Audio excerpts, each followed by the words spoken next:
कम बोल्दै हुन्थ्यो भन्ने स्ट्याटस मार्फत भन्ने एउटा त्यो जमातले भनिरहेको छ कि त के छ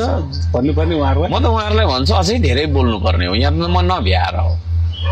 होइन अरूसँग इन्गेज भइराखेको हुन्छ नि त अब यहाँ तपाईँलाई इन्टरभ्यू दिँदैछु नि त यो पनि बोलेकै हो नभए यहाँ 10वटा स्टेटस लेख्थेँ इभन मेसेज त हो त मेसेज हो किनभने मेसेजकै कमी छ ज्ञानकै कमी छ नि त हामीलाई त देश भनेको चिनेकै छैन भएको जग्गा बेचेर खेतबारी प्लटिङ गरेर बेचेर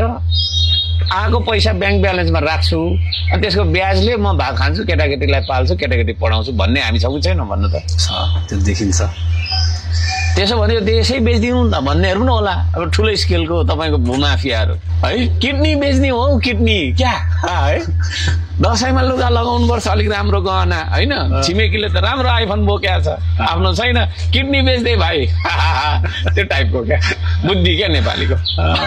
अनि यस्तो बुद्धि भएको मान्छेलाई उठाउनका लागि जगाउनका लागि सिकाउनका लागि बोल्नु परेन मान्छेले हो यही कुरा बुझ्दैन क्या अनि मैले धेरै बोल्यो भन्छ होइन आरोप चाहिँ उहाँहरूले त्यो लाउनुहुन्छ किनभने नबोली त फेरि परिवर्तन आउँदैन होइन नबोलिकन जस्तै म नबोल्ने भए तपाईँ मलाई इन्टरभ्यू कसरी लिनुहुन्छ है म बोल्दिनँ है इन्टरभ्यू लिन सक्नुहुन्छ अब इन्टरभ्यू त लिन सकिँदैन भने यत्रो ठुलो सोसल चेन्ज होइन पोलिटिकल चेन्ज गर्न सक्छौँ त हामी सक्दैनौँ त्यसले गर्दाखेरि वी हेभ टु स्पिक तर के बोल्दैछ भन्ने कुरा इज द म्याटर होइन राइट एउटा परिवर्तन ल्याउने मोमेन्ट हो क्या यो मान्छेले भन्छ अब त्यो 6 मन्थको इन्टरिम गभर्मेन्टमा गएर के गर्ने अन्तरिम सरकारमा गएर केही त हुँदैन बरु त्योभन्दा पछि आउने इलेक्टेडबाट 5 इयर्स बन्नुहोस् न भन्नुहुन्छ कि तर यो मोमेन्ट भनेको चाहिँ सबभन्दा क्रुसियल मोमेन्ट यो हो क्या अब यसमा त्यही त भनेको त हो यही हो क्या होइन अब हाम्रो एउटा च्याप्टर क्लोज भएर अर्को च्याप्टरमा जाँदै गरेको हो नि त त्यो एउटा टर्निङ पेज हो क्या अब जस्तै तपाईँको पढ्दै जाँदाखेरि अब सक्यो यहाँ तल एउटा च्याप्टर सक्यो अब त्यो तपाईँले यसो गरेर पल्टाउनु पर्ने हुन्छ नि त त्यो पल्टाउने एफर्ट चाहिँ इन्डियन गभर्मेन्टमा हुन्छ अब पल्टाउनु भएन भने त त्यही कन्टिन्यू भएर जान्छ